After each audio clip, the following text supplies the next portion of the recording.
पत्थरों की पूजा भी करोगे और बाप जी की किताब को भी मानोगे, दो बात नहीं चलेगी, एक म्यान में दो तलवारें नहीं चलेगी। बड़ियों का जो पाप है वो जमीन माता के नाभि सेंटर पे है, और वहां जो पाप हो रहा है वो पूरे संसार में लागू होता है। और आज का बुद्धिजीवी वर्ग वो ये कहता है कि हम तो जादू को नहीं मानते। जितने भी मंदिर के अंदर पत्थरों की पूजा हो रही है वो इंद्रजाल के द्वारा हो रही है। जितने भी मस्जिदों के अंदर उन भूतों की पूजा हो रही है, उन सोए हुए लोगों की पूजा हो रही है, उसके पीछे इंद्रजाल है। इस प्रकार है जो ये इंद्रजाल, जादू चाला, राक्षसी विद्या, इसके द्वारा पूरे संसार का सत्यानाश हो।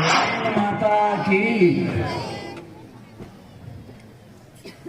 जगृत कहानी के साथ में अनूप मंडल के 4 ग्रंथों का अध्ययन किया और 30 साल से मनन भी कर रहा हूं। जगृत कहानी के अंदर विशेष करके अनूप स्वामी जी महाराज ने एक ऐसा शब्द बार बार लिखा है, जादू चाला, राक्षसी विद्या, इंद्रजाल। इन शब्दों का बार बार उपयोग हुआ है, और आज का बुद्धिजीवी वर्ग वो ये कहता है कि हम तो जादू को नहीं मानते। और जबकि बाप जी ने तो लिखा है कि जादू से ही सारा युग को खत्म किया है, जादू के द्वारा ही जो पूरे संसार को खत्म किया है इन्होंने, और पूरे संसार की बुद्धि भ्रष्ट की है जादू के द्वारा। तो ये बनिए 84 लाख कुंडियों के ऊपर 84 लाख जीवों का होम करते हैं, और उसके द्वारा एक जादू का निर्माण होता है। और ये जादू का सेंटर जो है वो जमीन माता का नाभि सेंटर है। जिस प्रकार हमारा नाभि सेंटर है और हम खाना खाते हैं तो नाभि पे जाता है, और नाभि से पूरे शरीर के अंदर जो उसका असर होता है, इसी प्रकार ये बड़ियों का जो पाप है वो जमीन माता के नाभि सेंटर पे है, और वहां जो पाप हो रहा है वो पूरे संसार में लागू होता है।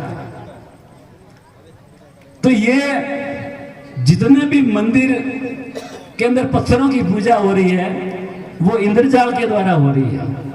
जितने भी मस्जिदों के अंदर उन भूतों की पूजा हो रही है, उन सोए हुए लोगों की पूजा हो रही है, उसके पीछे इंद्रजाल है।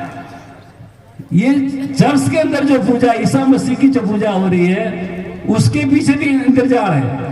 क्योंकि जब इंद्रजाल नहीं होता तो लोग इन चीजों को नहीं मानते, लेकिन दुनिया की बुद्धि इतनी कैद की हुई है कि जैसा समझाते हैं वैसा का वैसा है, जो दुनिया उसके अंदर लग जाती है।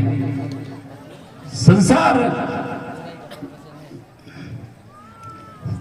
तो इस प्रकार इंद्रजाल के द्वारा भोपों की दुकानदारी चलती है, तांत्रिकों की दुकानदारी चलती है। आज बागेश्वर धाम में धीरेन्द्र शास्त्री जो कर रहा है उसके पीछे ये इंद्रजाल की माया है। और ये जो काली कमली वाला बाबा जो ठीक कर रहा है लोगों को, अरे ठीक तो कहाँ होगा, ठीक होते ही नहीं है लगभग, लेकिन फिर भी इनका प्रचार, इनके दलाल होते हैं वो प्रचार करते हैं। और जो लोग उमड़ पड़ते हैं, अब कई लोग मैंने देखे हैं जो जाकर के आए हैं लेकिन उनके कुछ भी नहीं हुआ, कोई फर्क नहीं पड़ा उनके, लेकिन फिर भी जो प्रचार ऐसा हो रहा है कि बस वही ठीक होंगे जाकर के। जो इस प्रकार है जो ये इंद्रजाल, जादू चाला, राक्षसी विद्या, इसके द्वारा पूरे संसार का सत्यानाश हो रहा है। और आप लोगों को भी समझना पड़ेगा, यदि आप भी इस इंद्रजाल में फंसे हुए हैं तो आपको भी इस इंद्रजाल से निकलना पड़ेगा बाहर। यदि आप नहीं निकलोगे और दोनों चीज अपनाओगे, आप जो पत्थरों की पूजा भी करोगे और बाप जी की किताब को भी मानोगे, दो बात नहीं चलेगी, एक म्यान में दो तलवारें नहीं चलेगी। एक चीज को अपनाना पड़ेगा। बोलो नकलांग देव की, जमीन माता की।